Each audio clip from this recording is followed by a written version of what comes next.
Hello, I'm Lance Dixon, and welcome to week 32 of the Sharing the Light broadcast.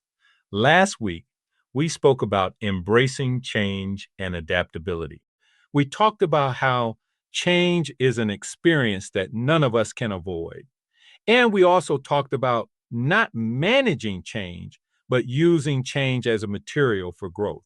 Now, this week, we are going to shift and speak a little bit about how to stay motivated when facing adversity.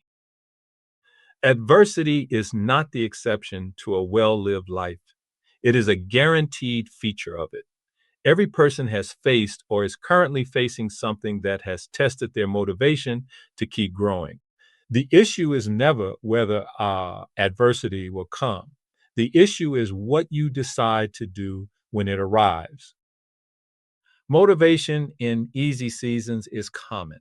Motivation in the middle of difficulty, when results are slow, support is thin, and the weight feels disproportionate to your strength. That is rare. And that is where character is built. Scripture states the testing of your faith produces perseverance, and that is located in James 1:3. So let's look at why motivation fails. Motivation is not a personality trait, it is a state, and states fluctuate. That means its absence is not a character flaw. Some of the more common reasons why motivation collapses under adversity: the goals feel too far away, results are not visible yet. You are in the gap between effort and outcome. Comparisons to others who appeared further ahead. Physical and emotional depletion. The why has become disconnected from your daily effort. When you know why motivation fails, you can address the root instead of just pushing harder through willpower until you break. But before any strategy, we have to redefine what motivation actually is. Most people treat motivation as a feeling they wait to receive. High performers treat it as a decision they make in advance. Here's some things to think about. One, motivation follows action, not the other way around. You do not act because you are motivated. You become motivated because you act. Stop waiting to be or to feel ready. Two, discipline is motivation's infrastructure. Feelings fluctuate. Discipline does not. Build systems that do not depend on how you feel to execute. Three, purpose is the deepest source of motivation. External motivation, praise, results, recognition is real but fragile. Purpose driven motivation is durable. When everything else fades, purpose holds. So here's some practical strategies that you can apply when it comes to motivation. Strategy one, reconnect with your why. When adversity hits, the first casualty is your sense of purpose. Ask yourself these four questions to bring it back. Why did I start this? Who benefits if I succeed? What does it cost others, not just me, if I quit? What does finishing this say about who I am becoming? Write your why in 1 to 3 sentences. Put it somewhere visible. Read it before you begin your work every single morning.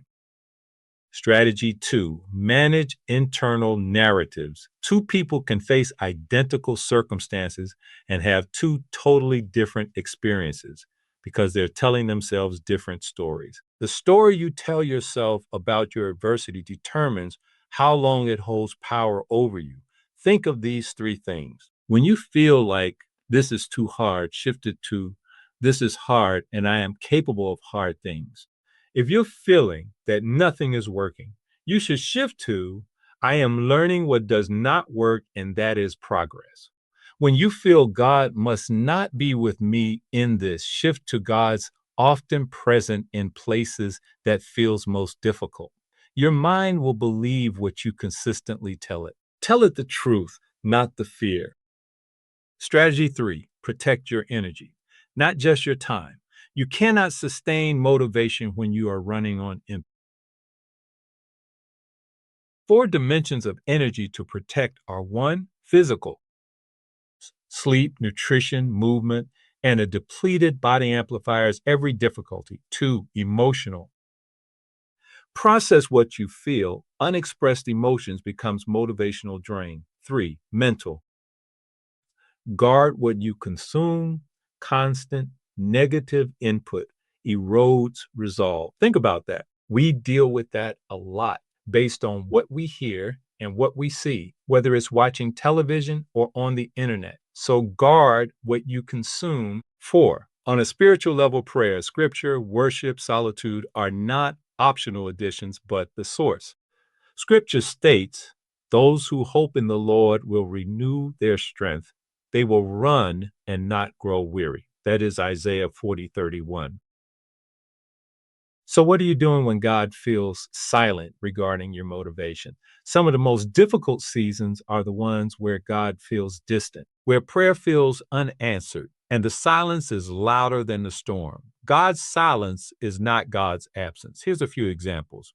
Elijah asked to die under a broom tree. God met him with food, rest, and a still small voice. 1 King 19. David cried, "My God, why have you forsaken me?" and continued to trust. That's Psalm 22. Paul and Silas was beaten and imprisoned and worshiped at midnight until the chains broke. Acts 16.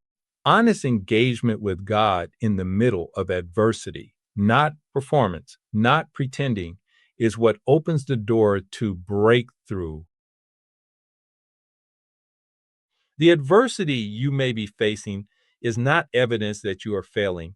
It is evidence that you are attempting something worth fighting for.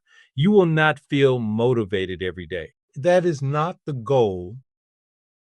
The goal is to keep moving imperfectly, honestly, and faithfully, because that is precisely when character is most powerfully formed. Do not quit in the middle of the story. The middle always looks like failure before it looks like growth. Scripture states, I can do all things through Christ who strengthens me. Philippians 4:13. All right, that's kind of all I have for this week. And I hope these words have been helpful and that you can apply them to your lives. As always, we will have a written document about motivation, and it'll be available with this broadcast on whatever social media platform you may be using. Also, there's numerous other things that are available to you that will be helpful to all of our listeners. So please check them out. Well, that's all I have for this week. This is Lance Dixon signing out.